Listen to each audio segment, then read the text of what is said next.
Good afternoon, ladies and gentlemen. This is your host, Calvin Anderson, for the Check In With podcast, and good evening to our listeners in India as well. As I know it is a later time where my guest is right now. Today, I am joined by an amazing guest. She used to be a dentist turned entrepreneur, mindfulness coach, and author who is passionate about helping high achievers break through mental barriers and live with clarity, purpose, and resilience. She is the founder of Be Powerful, where she blends mindfulness, mental strength, and a growth mindset into practical strategies for transformation. With a thriving community of nearly 22,000 followers on LinkedIn, my guest shares daily wisdom on mindful and intentional living.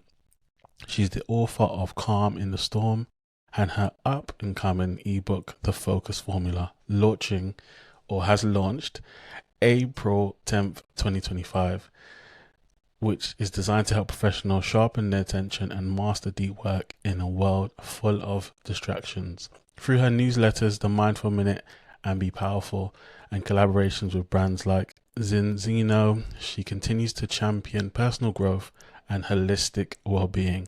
A true advocate for mindfulness and mental health awareness, my guest is here to share powerful insights on focus, clarity, and intentional living.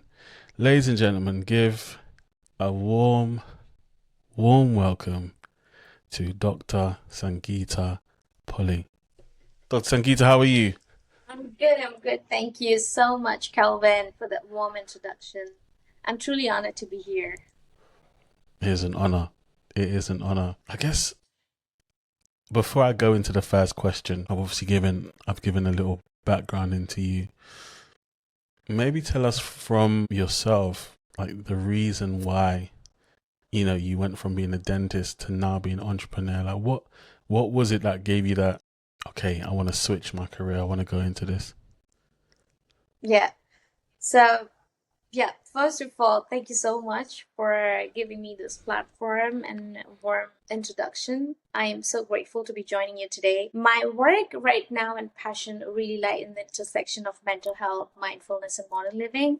But like just you Yeah. said, the kind of transition that I made early on in my career from dentistry to, the business side of the world has been an amazing journey. If I just go and look back, I think I was never meant to fit inside a box or kind of like stay in one lane.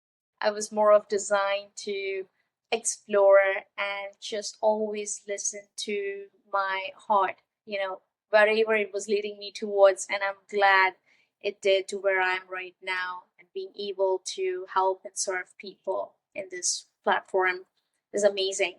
So it's early on in my career. I wanted to be in that healing profession. So once I was practicing as a dentistry, I got foothold of the clinical operations. But one thing kept me fascinated about the business side of operations. So I Yeah. was like, I was thinking to myself that we were not taught exactly how to handle all those, logistics and then supply chain when studying in a dental school. So how about Hmm. going for a formal education?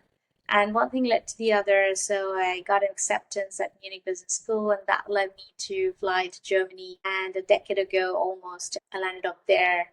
It was a complete different world for me to get out of my comfort zone and Hmm. step into the unknown and unleash a lot of potential that I was already carrying inside me. So yeah, and I worked after graduation in the sales and marketing field for almost a decade and across a lot of different verticals. And right now, I am willing to step into the role of an entrepreneur, which is basically leading my own coaching business. And this transition happened not quite long ago, a couple of Yeah. years ago, that I had a personal shift and deep spiritual awakening. And I'm Mm. glad it actually made me realize. And I think I didn't find mindfulness at this point of time, just like I was finding dentistry and the business side of the board. I would say mindfulness found me, and yeah, I think I found my calling. So powerful.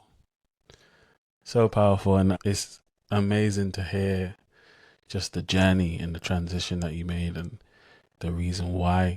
you chose to do it, which is so amazing. And I'm glad to call you a colleague, and I'm glad to work alongside you as Thank well. you. I just wanted to Dr. add S, a fun go fact ahead. though. It's quite funny because, once upon a time in my early career on, I used to numb the gums, right? Mm. Help people alleviate the pain. But I often keep analyzing and reflecting back that exactly right now I help people to feel their pain so that, they can get evolve and then, yeah, they get their healing and their transformation. Wow. I love how you connected too. Yeah. Dr. S, tell us, how is the digital age affecting our mental health today? Thank you, Calvin. I think that's a very important question. And we are living in a world where our nervous system just gets more and more disconnected and then, like anxious.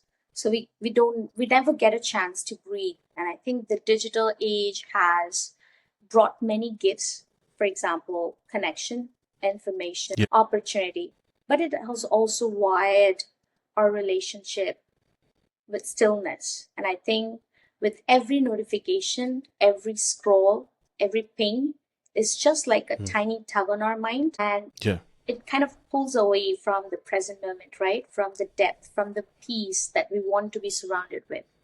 And Hmm. over time, I think this constant digital stimulation kind of erodes the focus and our attention span, our ability to feel, to connect truly with everyone around us. And I see it every day with even my clients. There's rising anxiety, there's sleep disruption patterns coming up, there's Hmm. dopamine burnout, emotional fatigue, and we are always on, we're not emotionally offline. And I Hmm. think there's the truth that I want everyone listening today to remember that your mind was never designed to, multitask between 17 apps and 1,000 different thoughts. It was designed to breathe. It was designed to wonder, to feel, and to feel deeply and to pause. Yeah. I think that's why mindfulness is no more considered as a luxury. It's a lifeline. It's a way of living. And when we begin to practice that presence through your breath, through the silence around us, through all the boundaries, I think we reclaim our own power and we stop Mhm. being into a passive consumer of Yeah. content that's we are already doing a lot, and it's really start becoming an active creator of our own inner life. And so yeah, I think the digital age is quite loud, but we don't have to lose our peace with it, and we can be connected without being consumed. We can be visible without being vulnerable to burnout, and we can use tech and still feel human.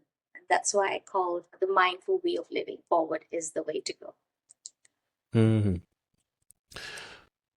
There's, well, everything you said there was amazing. One thing that stood out to me was when you said about multitasking. Why do we why do we feel like that's something that we need to do? Because you said it's not something that we should be doing. We should be able to relax, to breathe, and have rest in between things. Why do we take on the multitasking aspect of things? Yeah, that's a very interesting question. I think, just like I mentioned that in today's digital age, we're so connected, right? So Hmm. we kind of, I think we are kind of like going into that zone where we have a feeling of ourselves of, achieving a lot within a, less amount of time. So we are Yeah. striving to be perfect. We're choosing performance over presence every time. And when we do that, Hmm. we consider as, let's say, multitasking as a skill set, or and not like as in a way to see that you're actually not focusing 100% on Hmm. one single-handed task, but you're just dividing your attention to 10 different tasks at hand, right? So that's Yeah. basically leaving you less productive. But when you Hmm. actually think in a way, you see it, what's the real meaning, and how multitasking is not good for your brain, or you're not wired for that. But I think at this moment, people are considering themselves into multiple roles. They have to manage home and work. They have different priorities and they're juggling in between them because it's kind of like you're connected on every platform. So you're connected on a digital age. I think life has become more demanding from every Yeah. point of view. And often people lose that simple belief that it's okay to feel human. You don't have to, just like I said, you can use tech and still feel human and still take your time, take your space to connect and to do one task at a time. Yeah. And I definitely think, even for myself personally, that's something I need to implement more. So thank you. You're welcome. And this is something, we all are trying our best to make it work for us. I think I cannot vouch for the fact that any human being on earth right now is perfectly managing it. I think we Yeah. all are improving every day, and every day is a new day. Every day is a new day.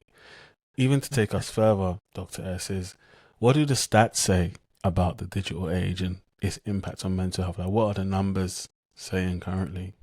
Sorry, can you come again? I couldn't hear. Can you hear me? Now I can. Yes. Oh, okay. I want to ask you, what do the stats say about the digital age and its impact on mental health? Like, what are the numbers saying at present? I think the numbers speaks louder than ever, and Yeah. they echo what many of us deeply feel inside. And according to the World Health Organization, anxiety and depression, I think they have risen over by 25% of the population, of the global population since the pandemic. And much Yeah. of it is tied to the digital overload, the Mm. isolation and also the screen fatigue. I think the average adult checks their phone almost 90 times a day, which is approximately for like every 10 to 12 minutes. And for Wow. teenagers, it's even more intense. It's like some reports even 7 to 9 hours of screen time daily, which is Mm-hmm. not including the school, like the homework or the schoolwork. Yeah. So here's the part that truly hits home is that studies show a direct link between this excessive social media usage and the feeling of loneliness, the inadequacy and the lower self-esteem. So it's like Mm. especially among the young people. So there has been reports of brain scans which reveal that the constant notification and digital multitasking are shrinking the brain's gray matter in Yeah. areas linked to focus, empathy, decision making. So, yes, the data is undeniable, and our minds are paying the price for that digital convenience. But here's also good news that awareness is the first act of healing. And I think once you see the cost, you can choose differently. And Mm. that's why mindfulness matters so deeply because in a world of endless noise, I think stillness can really become your superpower. Yeah. Stillness can become your superpower. And it's definitely something that's needed even more so now. Yes, yes, absolutely. Hmm. I wanted to even ask you further, what can we put in place? What can we put in place to make sure we transition in a healthy way as the digital age becomes more and more massive? That's a really powerful question because the digital age is not slowing down, Calvin. If It's anything, not. it's accelerating, right? Yeah. And so the solution isn't to escape it, but to evolve with it consciously. And Yeah. how we do that, I believe we can need to put something in practice. I call it digital hygiene. It's just like a physical hygiene. And I think Okay. just like, as a dentist, I can advise you on the dental hygiene and brushing our teeth daily. But how often do we actually clean our mental space? Hmm. That means setting boundaries with devices. No scroll Okay. mornings, no scrolling before bedtime. Just like maintaining a digital sunset and Hmm. tech-free meals, while even engaging in eating. Try to have those mindful, meals and not like scrolling on your phone and watching something or a podcast or whatever. Because we always tend to be on the go, which is not really helpful. So the bedtime Yeah. part is also important. And you have to give your brain that time to rest, to process, very important, and simply be. That's the Mm. essential of being human, So you can't just be always in that mode of performance. And yeah, so I think it's important to schedule your stillness. You don't have to wait for it or for the peace to find you. I think you can create it. You can create your own. So whether it's a 10 minutes of, mindful breathing, journaling, or mindful walk without your phone, I think those are the small pockets of presence that you can cultivate in your daily life, which can really help you rewire your nervous system back to balance. Mm. The next thing, I feel that there should be a conscious consumption over passive scrolling, just asking yourself if this feeding me or draining me. Yeah. Curate your digital space just like your home. I think follow voices that uplift but not inflame, and engage with intention, not impulse. And of course, when Wow. you teach digitally, self-awareness very early, whether you're raising your teens or leading a team in a boardroom. I think this is a shared responsibility. I feel that, I think helping people recognize how the screens affect their moods, their decision making power, their relationships is a very impactful. And you can Yeah. help them make mindful usage of technology as a culture. It should be a corporate culture and not just a correction. We shouldn't stop approaching it as a way to correct, but rather to adopt it as a habit, as a culture. And I think another thing would be to anchor in the real world. The more Yeah. virtual we are becoming, the more vital it is to reconnect with what's real, right? Like eye Mm. contact, nature, Yeah.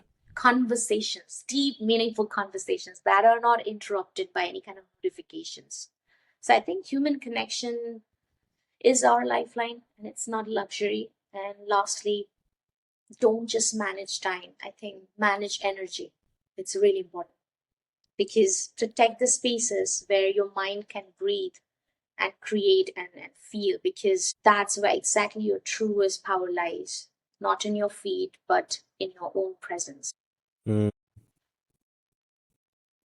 And you heard it here first, listeners, in terms of the boundaries that we need to take when it comes to our phones, our time is spent on any devices. And if you want more detailed information, you can reach out to Dr. Sanghita for that. Dr. S, what do you say to someone who has the fear of, I guess, missing out when it comes to the digital space? The fear of missing out, or famously called FOMO, it's something that many of us experience, Yeah. especially given in today's hyper-connected world. It's that feeling that if we are not constantly plugged in, checking Mm. our phones or keeping up with every event or trend or Yeah. conversation, we might be left behind or miss out on something very important, right? So I think it's Yeah. a feeling that can take root very quickly, often leaving us feeling anxious or Mm. overwhelmed. So, first, maybe let's talk about where this fear is coming from, right? So, if we want to look at its origin, maybe Yeah. the roots of the FOMO. If we go deep into the human psychology, I think it's connected to our that very primal need for belonging, acceptance and survival. And I think throughout history, you know, being part of a group or community was essential for our survival. Our ancestors needed to stay connected to others in their tribe or to share resources and protect each other. Yeah. If they missed out on something very important information, like the location of food or a danger in an environment, I think they risked falling behind or worse, being left out in a way that could have been dangerous. And Mm. just in modern times, this basic survival instinct is no longer tied to the same kind of immediate risk, but our brains still carry that ancestral wiring. So now, Yeah. however, the fear of missing out is all less about survival and I think more about social connection, status, and identity. But social media, with its constant stream of updates, notifications, and images of seemingly perfect lives, triggers that ancient part of our brain that makes us feel like we're constantly at a risk of being left behind. And this is, I think, where FOMO finds its roots in its digital age. Mm. Just reflecting on that, just the fear of Mm. missing out. And you said it so rightly in terms of, you know, way back when, Mm. you know, in different cultures, everyone stuck together in their tribe. Everyone had to be together. There was a innate connection, and in all humans, it is innate for us to have connection. It's written within us. I can fully understand whereby if someone doesn't have the social aspect of people around them or any closeness to anyone, where the digital aspect can become that, because it's so, everyone's just so accessible now. Yes. Um, and yeah, there's no, what's the word I'm looking for? No parameters as such, even though there are, but again, everything's just accessible if someone needs it by a touch of a button now. So no, thank you for that. That Yeah. really made me think on that, which is perfect for the next question. Can you speak to us on the rise of virtual relationships and what it means for us emotionally and mentally? Yeah, sure. Absolutely. I think this is something I really feel very strongly about. The Yeah. rise of virtual relationships has completely reshaped the way we connect, right? Because Mm-hmm. right now, even we are sitting across continents and different time zones Yeah. connected through a screen. On one hand, it's quite powerful, right? We can build connection, partnerships, friendships, even entire Yeah. communities across countries and time zones. But people who may have felt isolated before now find spaces to belong. So that's the Mm. beauty of digital connection. But Yeah. here's a shadow side we rarely pause to examine. I think connection without presence can really feel hollow. We Wow. might be texting constantly, reaching each other on DMs, reacting with Mm. all sorts of emojis and hearts, but still we can feel emotionally starved, you know? Mm. Because human connection isn't just about frequency, it's about depth. Yes. And it's about shared silence, that eye contact, that energetic presence, vulnerability. And those things are very hard to replicate through a screen, right? Mm. So, what Mm-hmm. I see happening is this: we're growing more accessible, just like you said, but very less available, Yeah. more interfaced, but less intimate. And people are confusing validation with connection. A Yeah. like is not a love, a streak is not support. And that disconnect is causing the rising emotional fatigue. I think the ghosting trauma, the anxiety over unread messages, and a Mm. deep sense of not feeling seen enough, even in a hyper-connected spaces. Yeah. So, what do you think, the mindful way of path should be? It's we need to slow down and intentionally deepen our digital bonds. Instead of chasing more messages, I think we need to nurture more meaningful ones. We have to turn video on when possible. We have to speak instead of text if it matters.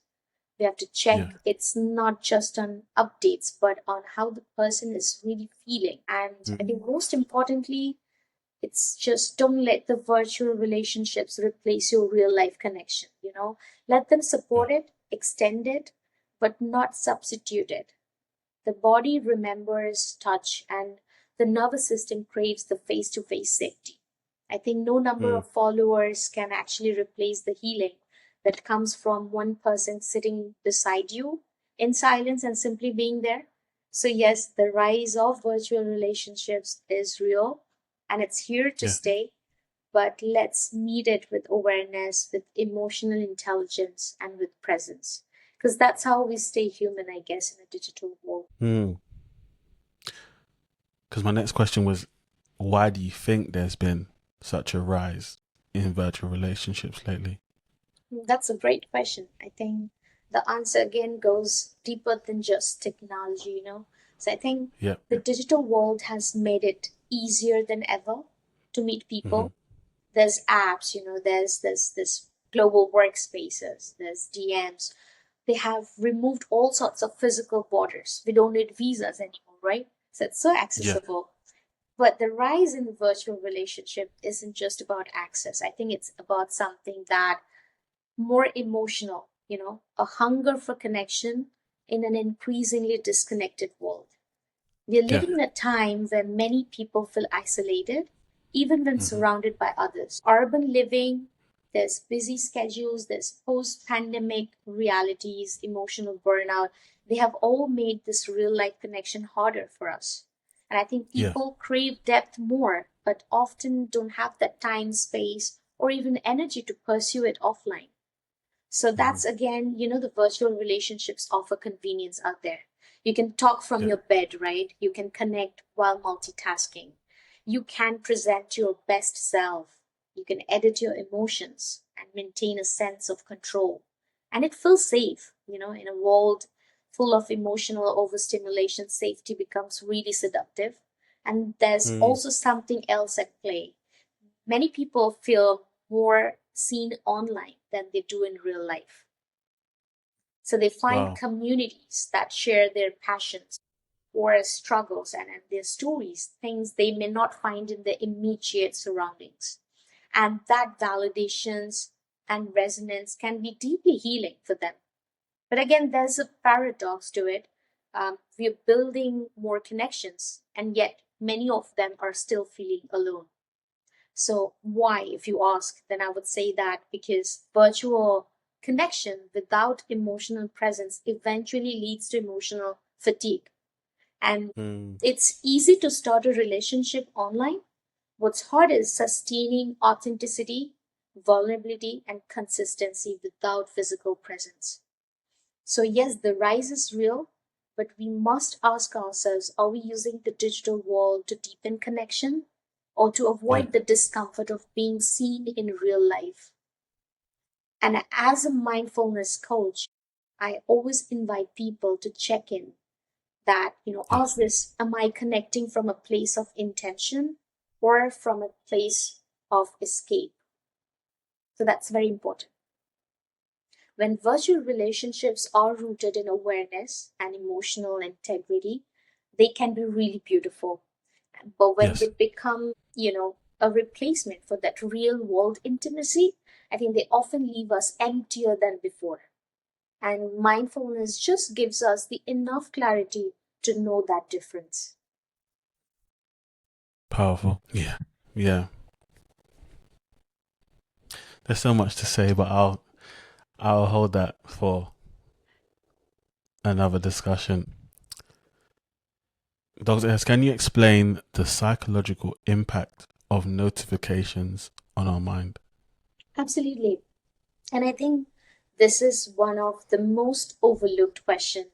I think the mental health disruptors of our time. And every Mm. notification you receive, whether it's a ping or a vibration or a banter, it's just not a sound. I think it's a trigger. It Yeah. sends a signal to your brain immediately asking, something needs you right now. And over Mm. time, this constant interruption wires the brain for hypervigilance. You are always on the edge, always anticipating the next buzz. And this is what I exactly call the micro stress layering, because there's tiny repeated spikes in cortisol and dopamine that never fully allow our nervous system to relax. And Mm. here's what it does to you psychologically: it trains your brain to seek distraction. So every notification delivers a dopamine hit, the same chemical that is tied to a feel good hormone, right? The reward and the Mm. pleasure. So we Mm. begin chasing them, even unconsciously. We check our phones without knowing why we're doing it. And Yeah. that erodes our focus, that reduces our productivity, and makes deep work feel exhausting. And I think it Mm. increases the anxiety and the FOMO that we talked on earlier. When you're constantly notified, you're constantly reminded of what you are missing. Someone Yeah. else's message, post, success, reaction, it all becomes a comparison loop. So that comparison is the fastest route to discontent, and Mm. it disrupts your emotional regulation. Yeah. Imagine being in a calm or a creative flow, and suddenly you are pulled. into an unrelated notification, right? So this fragments your attention and it drains your emotional bandwidth. And your mind is constantly shifting gears, thinking that, which leads to mental fatigue and irritability.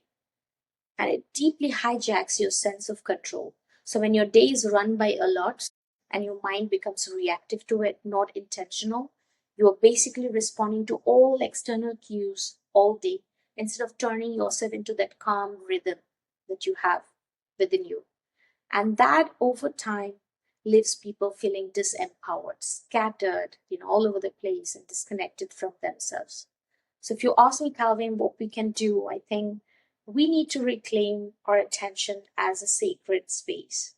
We have to Hmm. turn off non-essential notifications, I think batch your responses, create tech-free zones, especially during meals, mornings, and before sleep. And most importantly, practice mindfulness pauses so your mind learns to respond and not just react. Because in a world that keeps buzzing for your attention, your Yeah. peace is your protest. And your focus, I think it's your freedom. Mm.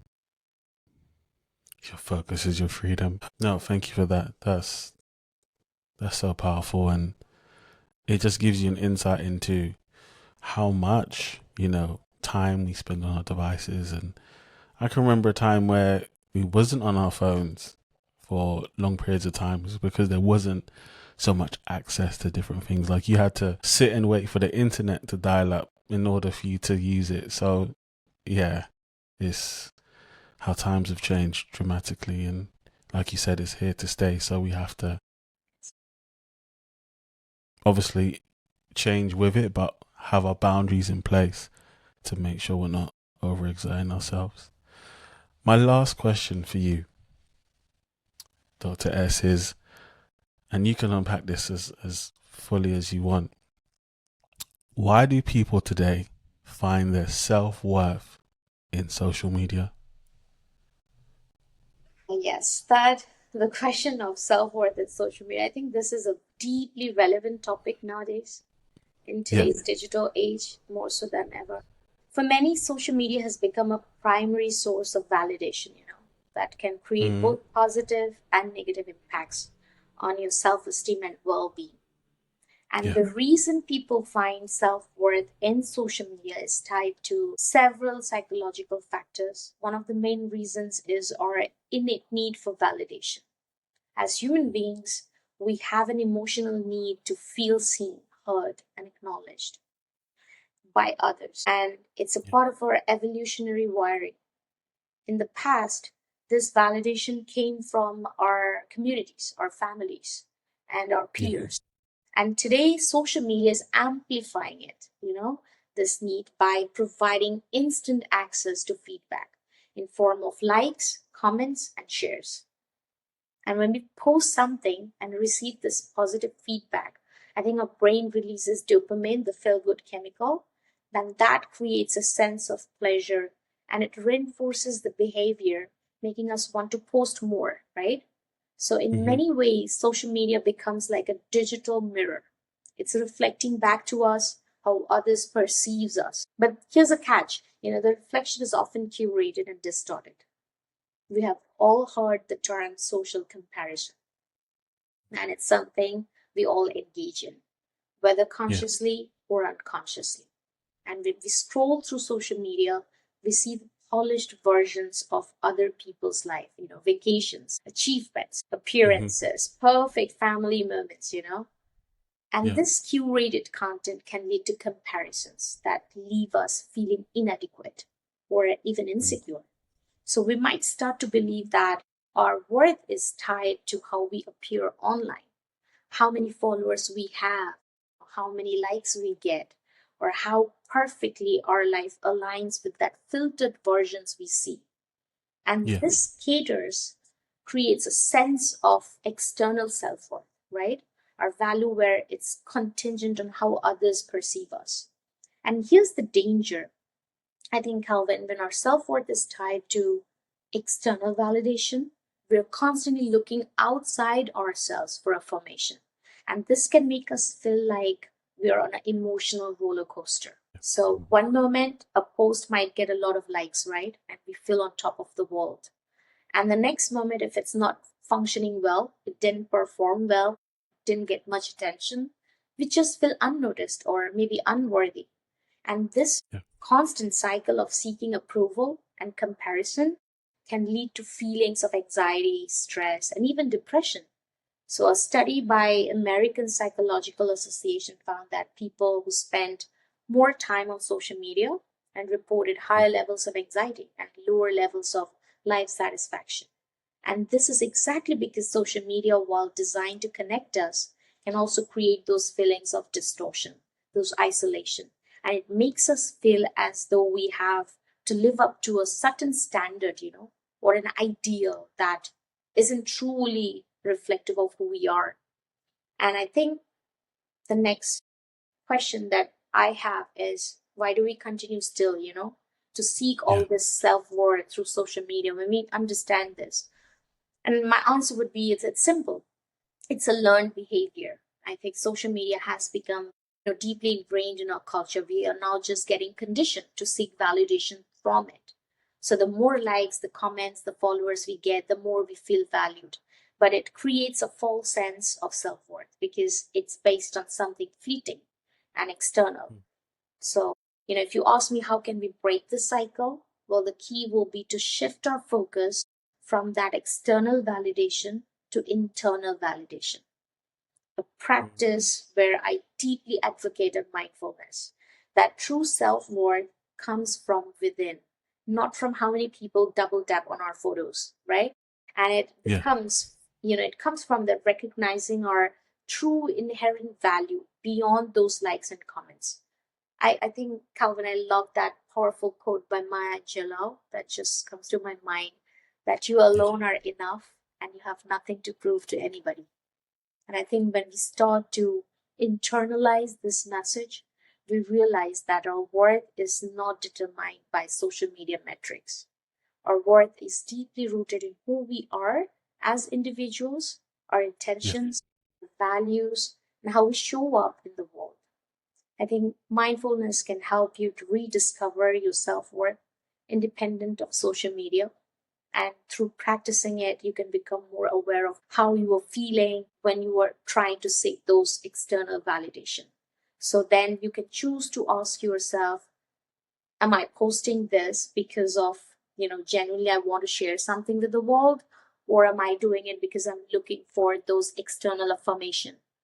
So when you cultivate a sense of self-worth that isn't relying to the fluctuating opinions and judgment of others, we learn to be at peace with ourselves, no matter what's happening online. So instead of looking to social media for validation, let's look within. And Yes.